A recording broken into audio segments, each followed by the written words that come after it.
Il y a un silence que vous connaissez bien, ce silence qui remplit votre chambre à 3 heures du matin quand vous ne pouvez pas dormir, ce silence qui vous accompagne dans la foule quand vous êtes entouré de visages mais que personne ne comprend vraiment ce que vous traversez. Vous avez prié pour des portes qui se sont fermées, vous avez espéré des relations qui se sont éloignées, vous avez cru en des opportunités qui ont disparu comme de la fumée. Et maintenant, vous êtes là, dans cet espace étrange où vous vous sentez complètement seul. Mais ce que vous appelez isolement, Dieu l'appelle préparation. Ce que vous appelez solitude, le ciel l'appelle formation. Et ce que vous vivez en ce moment même n'est pas une punition, c'est un positionnement. Laissez-moi vous expliquer quelque chose qui pourrait tout changer dans votre façon de voir cette saison de votre vie. Si vous ressentez aujourd'hui que Dieu vous a mis à l'écart, que vos prières semblent rebondir contre le plafond, que vos amis ne vous appellent plus, que votre famille ne vous comprend pas, que les portes que vous pensiez être votre destinée se sont refermées avec violence devant vous, alors ce message est pour vous. Ce n'est pas un hasard si vous écoutez ces mots en ce moment précis. Il y a quelque chose en vous qui a besoin d'entendre cette vérité. L'isolement que vous vivez n'est pas un abandon, c'est une stratégie divine. Vous voyez, nous vivons dans un monde qui mesure notre valeur par le nombre de personnes autour de nous. Un monde qui nous dit que si nous sommes seuls, nous avons échoué. Un monde qui confond la solitude avec le rejet et l'isolement avec la malédiction. Mais Dieu ne fonctionne pas selon les standards de ce monde. Il ne mesure pas votre valeur par votre popularité. Il ne calcule pas votre destinée par le nombre de vos connexions sur les réseaux sociaux. Quand Dieu veut élever quelqu'un, quand il veut transformer quelqu'un profondément,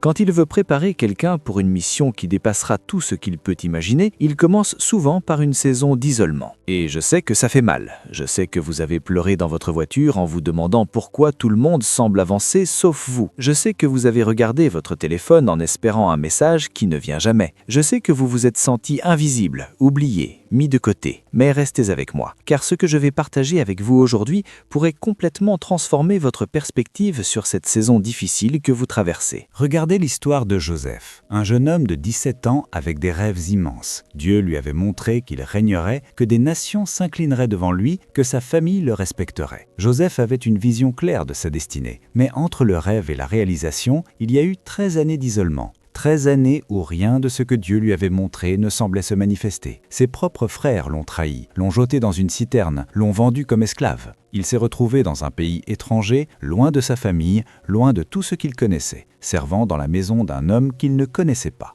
Et quand Joseph a finalement commencé à se reconstruire, quand il est devenu intendant dans la maison de Potiphar, quand il pensait peut-être que les choses allaient enfin s'améliorer, il a été accusé à tort, envoyé en prison pour un crime qu'il n'avait pas commis. Imaginez cela un instant. Vous faites tout correctement, vous gardez votre intégrité, vous refusez de compromettre vos valeurs. Et votre récompense? L'isolement encore plus profond, la prison, l'oubli. Joseph a passé des années dans cette prison, des années où personne ne parlait de lui, des années où son nom n'était mentionné nulle part, des années d'invisibilité totale. Et je suis convaincu que dans cette cellule froide, dans ces nuits interminables, Joseph s'est demandé si Dieu l'avait oublié. Il s'est probablement demandé si les rêves qu'il avait eus n'étaient que des illusions d'adolescent. Il a certainement ressenti ce que vous ressentez maintenant, cette sensation d'être complètement seul, abandonné, oublié par tout le monde, incluant Dieu. Mais voici ce que Joseph ne pouvait pas voir dans l'obscurité de cette prison. Voici ce que vous ne pouvez pas voir dans l'obscurité de votre isolement actuel. Dieu était en train de forger en lui quelque chose que le succès rapide n'aurait jamais pu créer. Dieu était en train de développer en lui un caractère qui pourrait porter le poids d'un royaume. Dieu était en train de briser en lui tout orgueil, toute dépendance aux hommes, toute recherche de validation humaine. Vous voyez, si Joseph était devenu vice-roi d'Égypte à 17 ans, immédiatement après ses rêves, il aurait probablement détruit sa propre destinée. Il aurait été trop immature, trop confiant, trop dépendant de sa propre intelligence. Mais après 13 ans d'isolement, après 13 ans de silence, après 13 ans de formation dans l'obscurité, Joseph est sorti de prison avec une sagesse qui ne venait pas de l'éducation, mais de l'expérience intime avec Dieu. Il est sorti avec une humilité qui ne venait pas de la religion, mais de la dépendance totale à Dieu. Il est sorti avec une maturité qui lui permettrait de gérer non seulement sa propre vie, mais le destin de nations entières. Pensez à Moïse, élevé dans un palais, destiné à être un libérateur, mais il a dû passer 40 ans dans le désert. 40 ans, pas 40 jours, pas 40 semaines. 40 années d'isolement, loin de tout ce qu'il connaissait, gardant des moutons dans l'obscurité totale, un prince devenu berger, un homme qui avait accès à toute la sagesse de l'Égypte, maintenant seul avec des animaux dans le désert. Et pendant ces 40 ans, Dieu était en train de retirer de Moïse tout ce que l'Égypte avait mis en lui. Dieu était en train de vider Moïse de sa propre force pour le remplir de la force divine. Dieu était en train de briser son indépendance pour construire sa dépendance totale au ciel. Ou regardez David, un roi dans sa jeunesse, choisi par Dieu lui-même, marqué par le prophète Samuel devant toute sa famille, mais après cette onction puissante, David ne s'est pas assis sur un trône. Il est retourné garder les moutons, seul, dans les champs, invisible, oublié même par son propre père qui ne l'a pas fait venir quand le prophète est arrivé. Et plus tard, après avoir vaincu Goliath, après être devenu célèbre dans tout Israël, après que les femmes chantaient ses louanges dans les rues, David a dû fuir. Il a passé des années dans des grottes, des années à courir, des années d'isolement total, poursuivi par un roi jaloux qui voulait sa mort. Et dans ces grottes sombres, dans ces moments où David était seul avec sa harpe et ses peurs, quelque chose de profond s'est forgé en lui. C'est dans l'isolement que David a écrit les psaumes qui consolent encore des millions de personnes aujourd'hui. C'est dans la solitude qu'il a appris à faire confiance à Dieu quand tout semblait perdu. C'est dans l'obscurité qu'il a développé une intimité avec Dieu qui ferait de lui l'homme selon le cœur de Dieu. Vous voyez le pattern? Vous voyez le schéma divin? Chaque personne que Dieu voulait utiliser puissamment, chaque personne destinée à impacter des générations, chaque personne appelée à porter une onction qui transformerait des nations, a d'abord traversé une saison d'isolement. Ce n'est pas une punition, c'est un processus. Ce n'est pas un rejet, c'est une reconfiguration. Dieu ne vous met pas à l'écart parce qu'il est en colère contre vous. Il vous isole parce qu'il prépare quelque chose en vous qui nécessite sa présence exclusive. Comprenez quelque chose de fondamental. Il y a des choses que Dieu ne peut pas faire en vous quand vous êtes entouré de bruit. Il y a des vérités qu'il ne peut pas vous révéler quand vous êtes distrait par des voix humaines. Il y a des aspects de votre caractère qu'il ne peut pas transformer tant que vous cherchez la validation et le confort dans les bras des hommes. L'isolement force votre attention vers le ciel. La solitude vous oblige à creuser plus profondément dans votre relation avec Dieu. Le silence vous apprend à entendre sa voix au milieu du chaos de vos pensées. Quand Dieu vous isole, il retire les béquilles, il enlève tout ce sur quoi vous vous appuyez à part lui. Il ferme les portes que vous pensiez être votre salut. Il éloigne les personnes dont vous pensiez avoir besoin, non pas parce qu'il est cruel, mais parce qu'il sait que tant que vous avez des alternatives, vous ne vous abandonnerez jamais totalement à lui. Tant que vous avez un plan B, vous ne ferez jamais pleinement confiance à son plan A. Tant que vous pouvez compter sur les hommes, vous ne découvrirez jamais ce que signifie vraiment compter sur Dieu seul. Et je sais ce que vous pensez en ce moment. Mais j'ai besoin de communauté, j'ai besoin de connexion. Dieu ne nous a pas créés pour être seuls. Et vous avez raison, Dieu a créé la communauté. Il valorise les relations. Mais il y a une différence entre la communauté et la codépendance. Il y a une différence entre être entouré de personnes et être défini par leur présence. Il y a une différence entre avoir des amis et avoir besoin de leur approbation pour savoir qui vous êtes. L'isolement que Dieu permet dans votre vie ne vise pas à vous faire détester les gens. Il vise à vous apprendre que votre identité, votre valeur, votre paix, votre joie ne peuvent pas dépendre de leur présence ou de leur absence. Quand Dieu vous isole, il vous enseigne que vous pouvez être complet en lui seul, que vous pouvez être en paix même quand personne ne vous comprend, que vous pouvez avoir de la joie même quand personne ne célèbre avec vous, que vous pouvez être certain de votre valeur même quand personne ne vous voit. Réfléchissez à cela. Dans votre isolement actuel, qui êtes-vous vraiment? Quand il n'y a personne pour vous applaudir, quelle version de vous-même apparaît? Quand il n'y a personne pour vous valider, quelles insécurités remontent à la surface? Quand il n'y a personne pour vous distraire, quelle peur devez-vous affronter? Voilà pourquoi Dieu permet l'isolement. Parce que c'est seulement dans le silence qu'on peut entendre les mensonges qu'on se raconte. C'est seulement dans la solitude qu'on peut identifier les fausses fondations sur lesquelles on a construit notre vie. C'est seulement quand tout le bruit s'arrête qu'on peut enfin entendre la voix de Dieu nous dire qui nous sommes vraiment. Et pendant que vous êtes dans cet espace d'isolement, Dieu travaille. Il ne vous a pas oublié. Il n'est pas en colère contre vous. Il n'est pas en train de vous punir. Il est en train de vous reconstruire de l'intérieur. Il est en train de réparer des blessures que vous ne saviez même pas que vous aviez. Il est en train de guérir des traumatismes que vous avez enfouis sous des années de distraction et d'agitation. Il est en train d'extraire des racines d'amertume, de peur, d'insécurité, de honte qui empoisonnaient votre âme sans que vous ne le réalisiez. Ce processus n'est pas confortable. La transformation authentique ne l'est jamais. Quand un papillon est dans sa chrysalide, c'est un processus violent. Sa structure entière est décomposée. Il devient littéralement une soupe organique avant de se reformer en quelque chose de complètement nouveau. Et si si vous ouvriez la chrysalide trop tôt pour aider le papillon, vous le tueriez.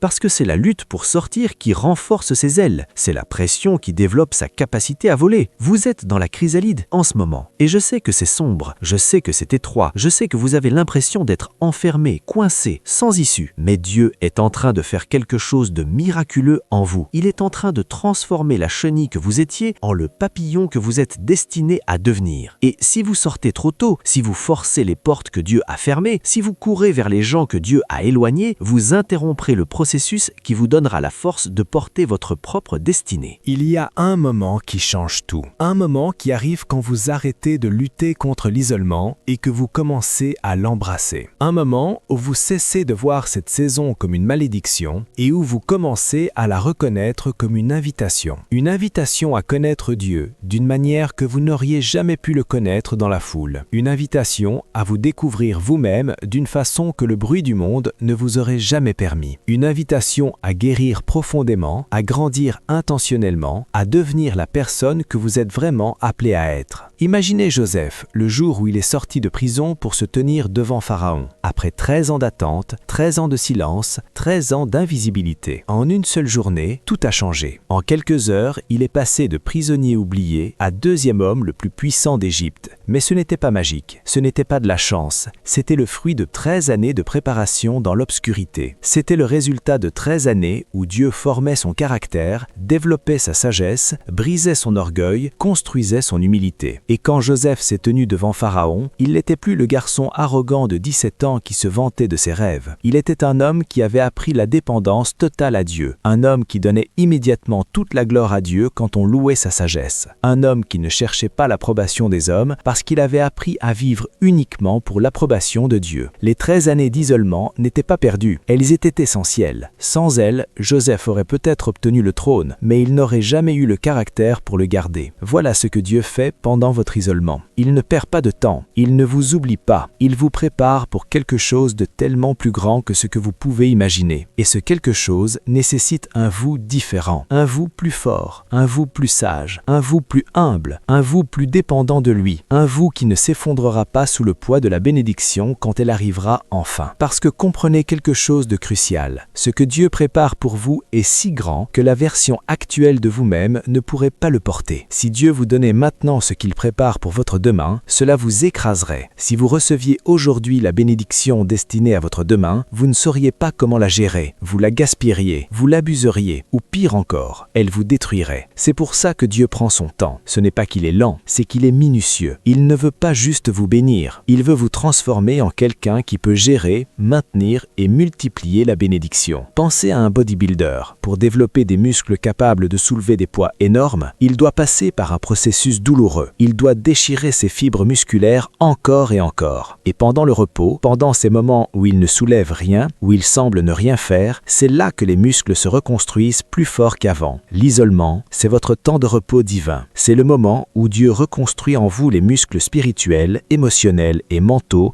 dont vous aurez besoin pour porter ce qui vient. Vous avez prié pour des portes qui ne se sont pas ouvertes, mais avez-vous pensé que peut-être ces portes n'étaient pas fermées contre vous, mais qu'elles étaient fermées pour vous, que Dieu fermait ces portes parce qu'il savait que derrière elles, il y avait quelque chose qui vous aurait distrait de sa meilleure volonté pour votre vie? Vous avez pleuré pour des relations qui se sont terminées, mais avez-vous considéré que peut-être Dieu éloignait ces personnes parce qu'elles vous empêchaient de devenir qui vous êtes vraiment appelé à être, parce qu'elles nourrissaient une version de vous qui devait mourir pour que la vraie version puisse naître? Alors si vous êtes dans cette saison d'isolement en ce moment, si vous vous sentez seul, incompris, oublié, invisible, je veux que vous entendiez ceci clairement. Vous n'êtes pas abandonné, vous êtes choisi, vous n'êtes pas rejeté, vous êtes sélectionné, vous n'êtes pas puni, vous êtes préparé. Dieu ne vous a pas mis à l'écart par colère, il vous a mis à part par amour, parce qu'il voit ce que vous ne pouvez pas encore voir, il sait ce que vous ne pouvez pas encore comprendre, il prépare ce que vous ne pouvez pas encore imaginer. Et je sais que c'est difficile, je sais que vous en avez assez d'attendre, je sais que vous êtes fatigué de la solitude, je sais que vous voulez juste que cette saison se termine, mais résistez, tenez bon, parce que ce que Dieu est en train de construire en vous dans le secret vaudra chaque larme que vous avez versée dans l'obscurité. Chaque nuit où vous vous êtes senti seul était en fait un moment où Dieu était le plus proche de vous. Chaque prière qui semblait sans réponse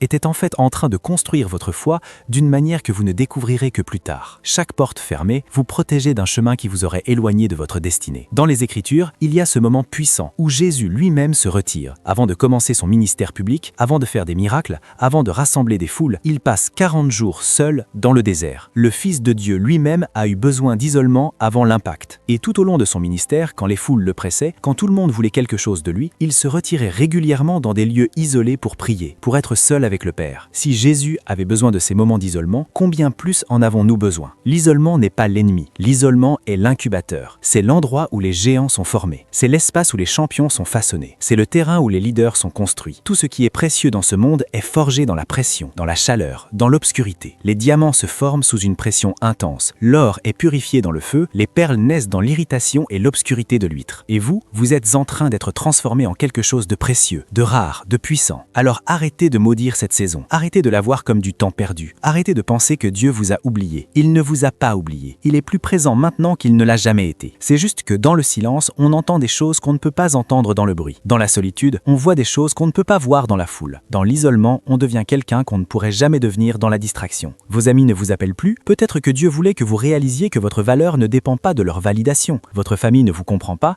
peut-être que Dieu voulait que vous trouviez votre identité en lui seul et non dans leur approbation. Les portes se ferment, peut-être que Dieu vous protège de chemins qui auraient l'air bien, mais qui vous auraient mené loin de sa volonté parfaite. Les opportunités disparaissent, peut-être que Dieu garde quelque chose de tellement meilleur que vous n'auriez jamais regardé dans cette direction si les options médiocres étaient encore disponibles. Ce que vous vivez en ce moment n'est pas la fin de votre histoire, c'est le chapitre de transformation. C'est le moment où le héros de l'histoire traverse sa plus grande épreuve, pas parce qu'il est faible, mais parce que cette épreuve va le rendre assez fort pour affronter ce qui vient. Chaque grande histoire a ce moment où tout semble perdu, ce moment où le héros est seul, dans l'obscurité, face à ses peurs les plus profondes. Mais c'est toujours dans ce moment que la véritable transformation se produit. C'est toujours après ce moment que la percée arrive. Joseph est sorti de prison pour gouverner une nation. Moïse est sorti du désert pour libérer un peuple. David est sorti des grottes pour régner sur un royaume. Jésus est sorti du désert avec une puissance qui changerait le cours de l'histoire humaine. Et vous sortirez de cette saison d'isolement avec une onction, une sagesse, une force, un caractère que seule cette saison pouvait produire en vous. Alors pendant que vous êtes encore dans cette saison, utilisez-la. Ne la gaspillez pas en vous plaignant. Ne la perdez pas en vous comparant aux autres qui semblent avancer plus vite que vous. Leur chemin n'est pas votre chemin. Leur timing n'est pas votre timing.